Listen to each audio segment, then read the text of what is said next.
Practice कर लो, इतने बार practice कर लो, कई बार क्या होता है कुछ क्वेश्चंस होते हैं। तो ये सीजीएल के थ्रू सिलेक्शन था आपका जी, है ना। देखो इसमें जो फोटो लगी ये लोग कभी कभी आते रहेंगे, और ऐसा है कि कुछ लोग जल्दी आ जाते हैं, कुछ लोग कभी लेट आ पाते हैं, कुछ लोग नहीं भी आते हैं।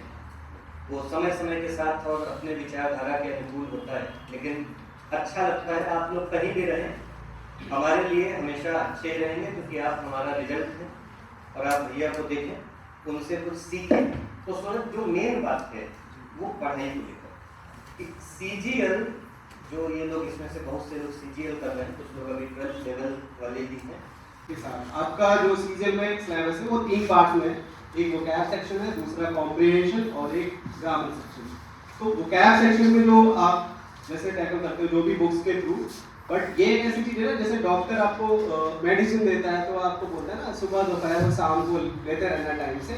तो ये भी ऐसा सेक्शन है कि आप इसे आप सुबह दोपहर शाम और बीच में जब टाइम मिल जाए आप ऐसे कर लो, क्योंकि ये बार बार करने से होगा, प्रैक्टिस से होगा। और सेकंड आता है कि आप कॉम्प्रिहेंशन की बात करूँ तो ये रीडिंग से इम्प्रूवमेंट होती है इसमें। आप न्यूज़पेपर रीडिंग करें, अगर वो अच्छा नहीं लगता तो कोई बहुत अच्छा सा रोमांटिक नॉवेल पढ़ सकते हैं, शुरुआत वहाँ से कर सकते हैं, आपको अच्छा लगेगा। शुरुआत में तो ये बताया गया कि ये एक एक क्वेश्चन का मीनिंग निकालें। सबसे पहले तो जो ग्रामर सॉल्व कर रहे हैं वो ग्रामर का एक एक क्वेश्चन का मीनिंग, और अगर एक एक क्वेश्चन का मीनिंग समझेंगे तो वो एक एक पैसेज उसी सेंटेंसेस से ही बनता है। हाँ, छोटे ये सेंटेंसेस से ही बनता है। शुरुआत बिगिनर्स लेवल पे आप कर सकते हैं, फिर हिंदू पढ़ सकते हैं या जो भी है, क्योंकि पेपर कॉम्प्रिहेंशन के बिना भी इम्प्रूवमेंट नहीं होगा। हाँ, मैं ये चाहता हूँ कि सभी लोग भैया को ध्यान से सुने, अपने आधारभूत मूलभूत प्रश्न पूछें, और ये वो छात्र हैं जिन्होंने बहुत बेसिक से पढ़ाई करी, मतलब बिल्कुल बेसिक से। ये कोई अवतार टाइप के लोग थोड़ी हैं कि बस आए थे और बस पैदा हो गए। इन्होंने जीरो से पढ़ाई करी। तुम्हारी साइकिल जो तुम चलाना पसंद नहीं करते हो, साइकिलें चलाएंगे, लोअर पहन के क्लास पढ़ने आएंगे, सब चीजें। जैसे मैं अपने बारे में बताता हूँ, ठीक वैसे ही जैसे मैं था वैसे ये थे। और every scholar was once a beginner.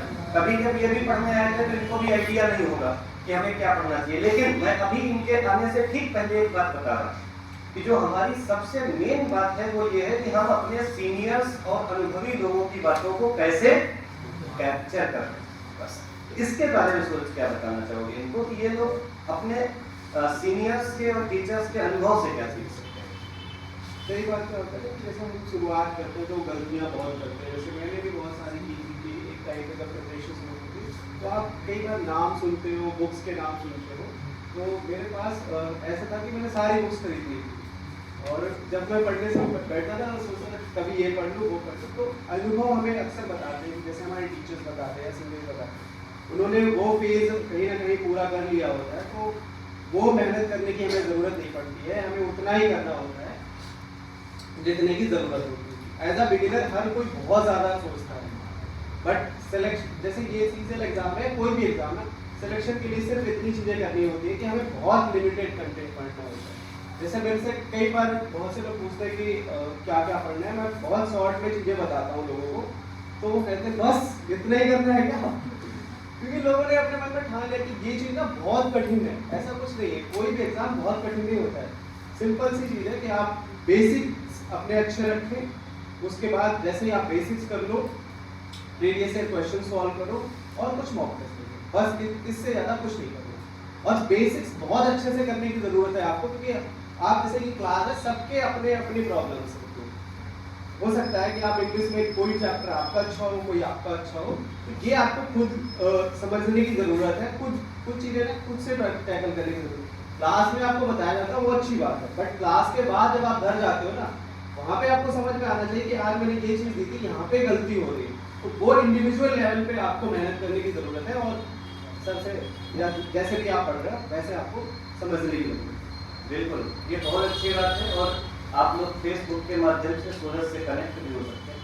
अगर आप एक स्टूडेंट के तौर पर एक्सपीरियंस लेना चाहते हैं कि भैया आप मुझे हेल्प करिए, तो आप बिल्कुल हेल्प कीजिए, क्योंकि देखिए टीचर्स आपको बहुत कुछ बताया करते हैं। कभी कभी आपको लगता है यार इनको कुछ बताइएगा, है ना, लेकिन हम लोग झूठ नहीं बोलते। स्पेशली मैं आपके सामने खड़ा हूँ और मैं वहाँ से आया हूँ जहाँ पे आप हैं, मैंने क्या कहा, कोई अवतार नहीं था, सिंपल था, एवरीथिंग वाज जीरो, और सब कुछ जीरो से लेकर और यहाँ तक पहुँचे। आज जो भी है सब अपनी दम पर, और किसी तरीके से सामने जो स्टूडेंट्स आते हैं आपके, जो भी लोग हैं, वो सब भी ऐसे बहुत ज़्यादा फोटो हमने नहीं लगा पाई है, क्योंकि अगर लगाएंगे तो ये दीवार भी भर जाएगी, और कितने सेलेक्ट हुए हैं इसका तो हमें याद भी नहीं।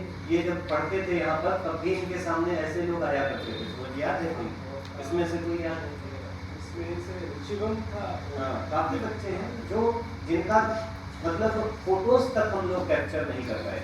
वो पहले ये कल्चर नहीं था फोटो तो खींच के लगाने का। बहुत से दोस्त हैं जो ऐसे हैं। बहुत से लोग हैं जो ऐसे। तो मैं जानता हूँ जो यहाँ पे पहले पढ़ते थे, और मेरा यहाँ पे आने का अक्सर आपने शुरू किया था ना उस टाइम पे द हिंदू पढ़ाना तो मैं ऐसे ही आया था कि मुझे कुछ ऐसा लगता था कि कॉम्प्रिहेंशन की चीज़ें, जैसे मैं बता रहा हूँ कि मैं पढ़ता था तो मेरा जो मैंने देखा कि मेरा कॉम्प्रिहेंशन अच्छा नहीं है, तो फिर मैंने उसके लिए ट्राई किया, बट उसके साथ साथ मेरा ग्रामर भी अच्छा नहीं था, मुझे बाद में पता चला। ये बात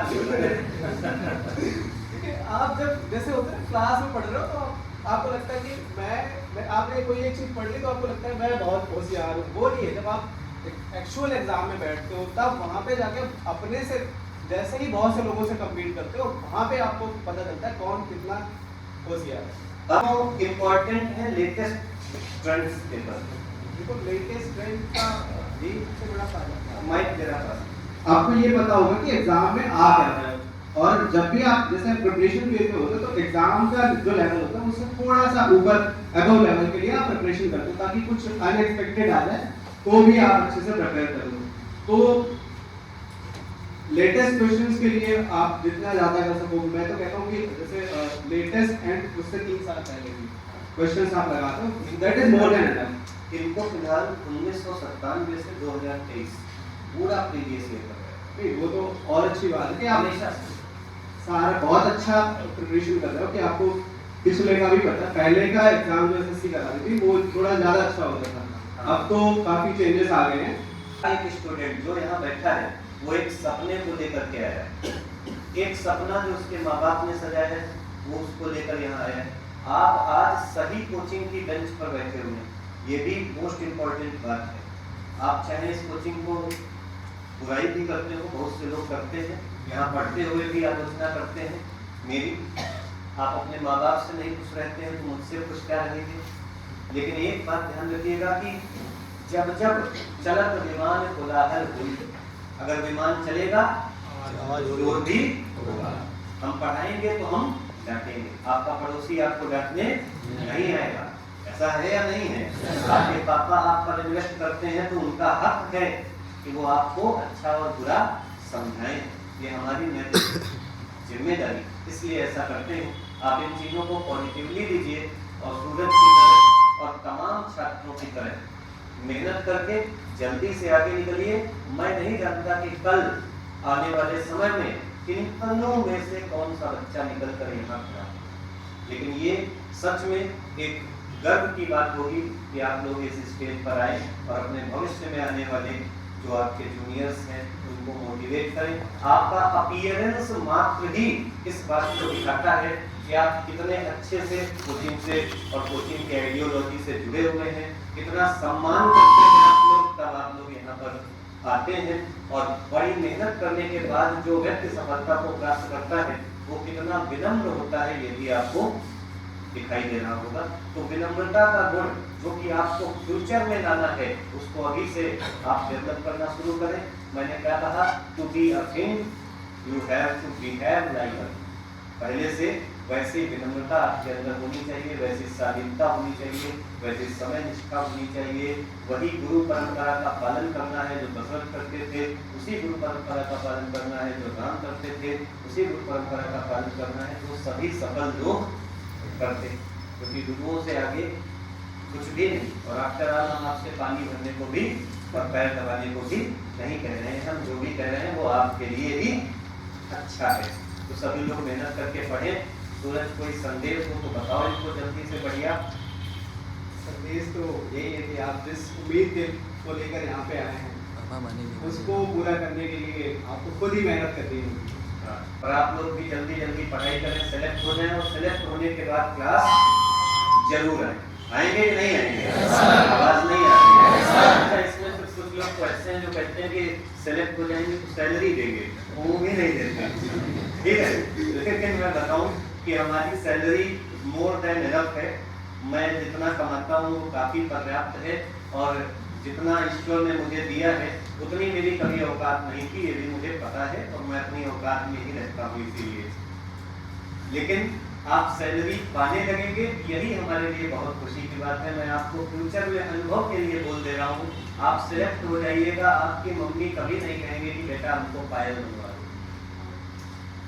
ये सूरज ने अनुभव किया। उनकी कोई अपने लिए आपसे कोई उम्मीद नहीं है उनकी सिर्फ उम्मीद है आपसे और आपके लिए ही वो रोते हैं, आपके लिए ही हंसते हैं, आपके लिए ही आपको डांटते हैं, आपके लिए ही आपको समझाते। ये बात भी है। तो आज हम अपनी क्लास को आगे कंटिन्यू करेंगे। कोई आप लोगों में से कोई क्वेश्चन हो तो पूछ लीजिए, इसके बाद क्लास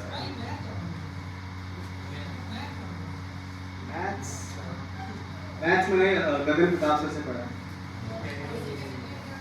बेसिकली मैंने कुछ दिन गौरव सर के यहाँ पढ़ी थी मैथ्स, खुद से पढ़े। इसमें यहाँ पे बैच मैंने कंप्लीट किया था, उसके बाद 6-7 महीने टोटल अगर मैं बताऊँ तो प्रिपरेशन तो मैं बहुत पहले से कर रहा था, बट सर का एक बैच इंग्लिश का पढ़ा हुआ था, और उसके अलावा मैंने 6 महीने और लिए यहाँ आने के बाद लगभग 1 साल, क्योंकि उससे पहले कोई एग्जाम नहीं था। वो प्रक्रिया होती है।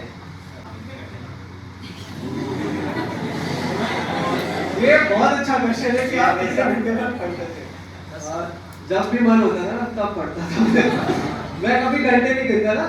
जैसे आप टॉपिक डिवाइड कर लो कि आज ये करना है, और आप अपना अच्छा तो 3 घंटे पढ़ लेते थे, कभी 4 घंटे भी पढ़ लेते थे, और कभी 8-10 घंटे भी हो जाता था। बस मजे में पढ़ना है ऐसे ही। इस सब्जेक्ट को कितना टाइम? दूसरा क्वेश्चन ये है कि पहले कर रहे हैं जैसे आप इस टाइम प्रिपरेशन कर रहे हो तो इस सब्जेक्ट को कितना टाइम दे, तो जैसे आप देखो कि आप इस सब्जेक्ट में चाहते करो, जैसे आप क्लासेस अभी ले रहे होगे तो आपका मेन पर्पस यहाँ ये होना चाहिए, जैसे आज जो आपने क्लास में किया है उसको बहुत अच्छे से प्रिपेयर करना उसी दिन। आज जो आपने क्लास में किया है उसको बहुत अच्छे से प्रिपेयर करना उसी दिन, दूसरे दिन के लिए मत खा लो, उतना ही करना है, बस उतना करके चलना है। और जैसे आपने एक में जितना पढ़ा है उसको उसी चीज पे रिवाइज कीजिए।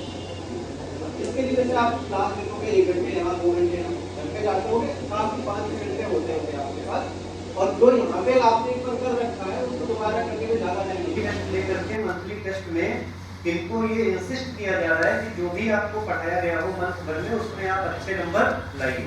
तो अगर ये उसमें एक अच्छा परफॉर्मेंस ले आए, जो कि भैया ने कहा कि यहाँ जितना पढ़ रहे हो कोचिंग में उतना टाइम आपका वेस्ट नहीं होना चाहिए, मतलब जो यहाँ से पढ़ के जा रहे हो वो आपको आना ही चाहिए। और जैसे यहाँ पे टेस्ट होता है वो अच्छी बात है, ये आदत आप में खुद से होनी चाहिए कि ये टेस्ट हो रहा है, मैं इसको अच्छे से करूँगा। खुद से ही डेवलप कर लो हैबिट। अब बड़े हो गए हो तो अपनी जिम्मेदारियां पता होनी चाहिए हमें क्या करना है।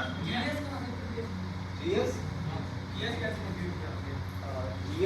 जैसे मैंने डीएसपी सेल्फ स्टडी ही कर रखी है, तो जैसे एसएससी में जो जीएस आती है वो एक मेरी बुक थी पाथ फाइंडर करके, डिफेंस के लिए आप जाओगे, अरिहंत की बुक थी, तो उसको मैंने पूरा सेल्फ स्टडी किया हुआ था, और उसमें जो स्टैटिक पार्ट आता है वो मैंने रूटसेट से कवर किया था, और एक जो पीडीएफ मिल जाती है आपको इंटरनेट पे वो कवर किया था, और लास्ट 6 महीने का मैंने करंट अफेयर्स किया था। बट जितना भी मैंने पढ़ा था वो मुझे बहुत अच्छे से याद था, मैं उसको बार बार करता था और बहुत ज़्यादा भागता नहीं था। आप लिमिटेड कंटेंट पढ़िए और बार बार पढ़िए। सबसे बढ़िया बात, जितना पढ़िए अच्छा पढ़िए, बार बार उसी को पढ़िए, रिवाइज करके याद करें। आप इतने बार प्रैक्टिस कर लो, इतने बार प्रैक्टिस कर लो। कई बार क्या होता है कुछ क्वेश्चंस होते हैं वो कॉन्सेप्चुअल होते हैं, जब आप बार बार प्रैक्टिस करोगे तो आपको पता चल जाएगा कौन से मेथड्स को, कौन से स्टेप्स को आपको स्किप करना है। मैथ में आप इतनी बार प्रैक्टिस कर लो, आपने लगभग जितनी बुक्स देखी होगी मैंने सारी की है, उसके बाद आपने लगभग जितनी बुक्स देखी होगी मैंने सारी की है, उसके बाद मैंने गगन सर की सीट्स को भी कई बार किया हुआ, उसके बाद मैंने ये पाया कि मुझे बुक्स करने की ज़रूरत नहीं थी, कि उन्होंने जितना कराया that is more than enough, और उसको ही मैं बहुत बार कर लेता, तो मुझे उतना टाइम वेस्ट करने की ज़रूरत नहीं है। लगभग आप 80% लेवल्स कर लो तब मॉक स्टार्ट हो जाए, और प्रीवियस ईयर मॉक से स्टार्ट हो। हाँ, ये चीज बहुत इंपॉर्टेंट। देखिए मॉक टेस्ट का मतलब है only previous year exams. Others आप करोगे तो थोड़ा दिक्कत में पड़ जाओगे। अनटिल और अनलेस आप बहुत अच्छे से पूरा सिलेबस एक दो बार कंप्लीट न कर ले तब तक आपको अदर्स वाले नहीं। शुरू में करो 80% लेवल हो जाए, फिर आप प्रीवियस ईयर से स्टार्ट करो, क्योंकि अगर आप दूसरी जगह जाओ तो जैसे आपको बेसिक पता नहीं होता, कई सारी आप जो कंपनीज के मॉक्स लेते होंगे कुछ ऐसे इस लेवल के बनाते हैं कि वो बहुत ज़्यादा टफ बना देते हैं। वो लेवल से एग्जाम के लेवल और उनका जो लेवल होता है बहुत डिफरेंस होता है। कुछ क्वेश्चन मॉक्स में ऐसे भी होते हैं जो आपको करने ही नहीं होते हैं, तो ये चीज़ें आपको नहीं पता चलेंगी, बाद में ही पता चलेंगी। तो इसलिए सबसे अच्छा है कि शुरू में आप प्रीवियस ईयर दो और अपना जो लेवल है वो आप उसी के अकॉर्डिंग मानना कि हाँ जो मैंने प्रीवियस ईयर में दे रखा है उसके अकॉर्डिंग आपका लेवल डिसाइड होगा। लास्ट जो आप 5 मॉक्स दो उनका एवरेज निकाल लो तो आपको पता चल जाएगा आप कहाँ पे स्टैंड करते हो।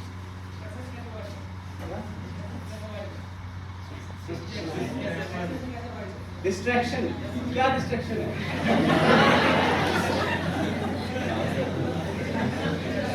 शांत हो जाओ, उसकी आवाज है।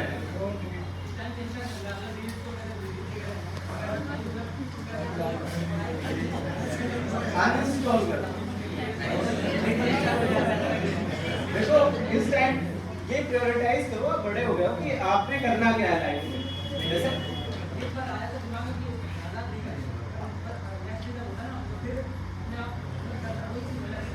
कोई बात नहीं, धीरे धीरे हटा दो इसको।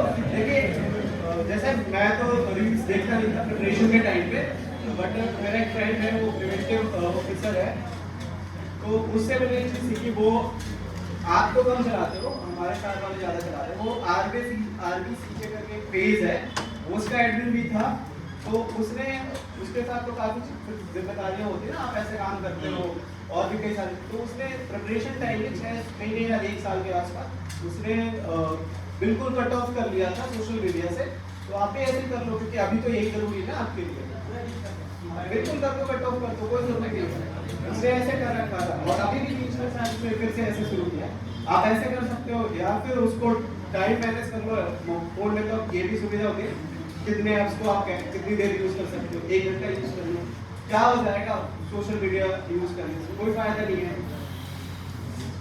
ठीक है, तो जो मेहनती लोग होते हैं वो कभी घमंडी नहीं हो सकते, और जो घमंडी होते हैं वो कभी मेहनती नहीं हो सकते, उनकी मेहनत फील होने लगे। अब जैसे इन्होंने कहा कि मैं कुछ नया करने के बारे में सोच रहा हूँ, ये यहाँ रहकर आप सोच नहीं पाओगे कि ये क्या कर सकते हैं।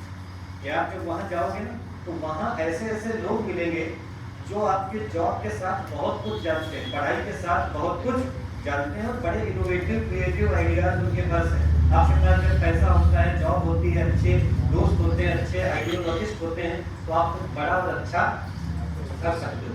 और इसमें कोई दो राय नहीं है, अगर आपका इंटेंशन सही है तो। और आपका इंटेंशन अगर बस एक ही जगह पर है कि खुदा किसको दे, शादी किससे कर ले, तो भाई ये अपने मन से होगा। इसके लिए तुम उस चीज के लिए परेशान हो जो तुम्हारे साथ होनी ही होनी है। तुम पढ़ोगे तो तुम्हारी शादी कर देंगे, तुम नहीं पढ़ोगे तो कर देंगे। कर देंगे कि नहीं कर देंगे? जैसे मैं भाग रहा हूँ शादी से, तो कब तक भागूंगा? किसी दिन तो बस पकड़ के रस्ते में कस दिया जाऊंगा, दोनों हाथ पैर बांध दिए जाएंगे। ऐसा एक दिन जरूर आएगा। ये घर वालों की जिम्मेदारी है और वो करके मानेंगे इस बात को। तुम्हारी जिम्मेदारी क्या है? पढ़ाई करना। तुम इस पर फोकस करो, जिसका जो काम है उसको वो काम है, तो सब अपने मन से हो जाएगा। अच्छा, तुम वो करना चाहते हो जो मम्मी पापा का काम है, और तुम ये चाहते हो कि मम्मी पापा वो करें तो तुम्हारा काम है।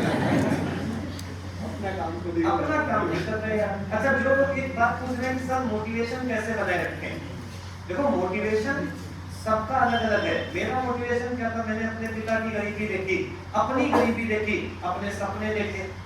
वो सबसे बड़ा मोटिवेशन तो यही है कि आप अपने माँ बाप के चेहरे याद करो। चेहरे याद करो, अपनी बेइज्जती और अपनी गरीबी पर फोकस करो ना। तो मैं इन शॉर्ट ये कहना चाहूँगा सूरज के तरह से, जैसे कि आप लोग हैं वैसे ये बनता था, ठीक है, आपकी तरह सिंपल तरीके से आना। लेकिन एक आदत अलग थी, होती कि तुम लोग प्रश्न पूछने नहीं आते हो, इसने मुझे बहुत परेशान किया, ठीक, जिससे मुझे बहुत परेशान की। लेकिन मैं एक बात हमेशा कहता हूँ कि जो छात्र ज़्यादा प्रश्न पूछने आते हैं इसका मतलब वो ज़्यादा पढ़ रहे हैं, और मैं उनका दिल से सम्मान करता हूँ। क्या इतिहास में कभी ऐसा हुआ सूरज कि कोई तुमने प्रश्न पूछा और मैं तुमसे बोला हूँ यार काहे परेशान करते रहते हो मुझे, नहीं ना? नहीं, और मेरी तो आदत थी ना, जैसे मुझे कुछ नहीं समझ आता तो मैं पीछे पड़ जाता हूँ, उस आदमी को पकड़ लेता हूँ। तो आपको ऐसे करना है कि भागने नहीं देना है। और आप अच्छी जगह पे हो, मुझे ऐसा लगता है, मैंने प्रिपरेशन टाइम में ऐसे भी लोगों को देखा है कि टीचर्स पढ़ाते हैं और उन्होंने कुछ ऐसा पढ़ रखा होता है, हर कोई अपने लेवल का होता है, वो पीछे भाग जाते हैं, आपको बताएंगे। बताएंगे। अगर आपको कोई ऐसा मिल रहा है तो ये सबसे अच्छी बात है कि जिसे इतना पता है कि आपके एग्जाम के लिए क्या अच्छा है और आपकी प्रॉब्लम्स का सोल्यूशन पता है। वरना मैंने सच में ये चीज़ें देखी है कि लोग सोल्यूशन देने से पहले ही भाग जाते हैं। मतलब मैं आपको डेली डेली मोटिवेट मोटिवेट करके, हाँ ठीक है, मेरे पास टाइम नहीं है अभी, बहुत काम है। हाँ, मतलब मेन चीज है कि मैं आपको मोटिवेट कर रहा हूँ कि बेटा आप आइए और क्वेश्चन पूछिए। ऐसा होता है या नहीं होता है? डेली होता है, और यही इनके साथ भी था और यही सबके साथ था। लेकिन इन्होंने उस चीज का लाभ उठाया, इनको वो फैसिलिटी मिल रही थी और उसका लाभ उठाया। और एक बार इन्होंने जब पूछना शुरू किया तो इनको मजा आ गई कि यार मुझे मेरे प्रश्नों के जवाब मिल जा रहे हैं, तो ये पूछने आने लगे। और मुझे क्या क्यूरियोसिटी होती कि अगर कोई बच्चा पूछ रहा है इसका मतलब वो पढ़ रहा है, और अगर ये पढ़ रहा है तो ये भैया क्या है, भविष्य का सिलेक्शन है। और उगते हुए सूरज को सारे लोग नमन करते हैं, ये तो सूरज है ही। आवाज नहीं आ रही? ऐसा तो नहीं कि भाग जाओगे, क्योंकि अगर तुम भागोगे तो फिर तो टीचर से तो भागते हो जिंदगी भर भागते हैं। ठीक है सूरज, तो जोरदार तालियां एक बार बजाएं।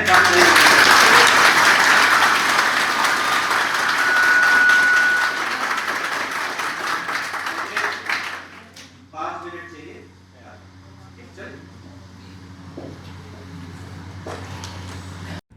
भारत माता की जय।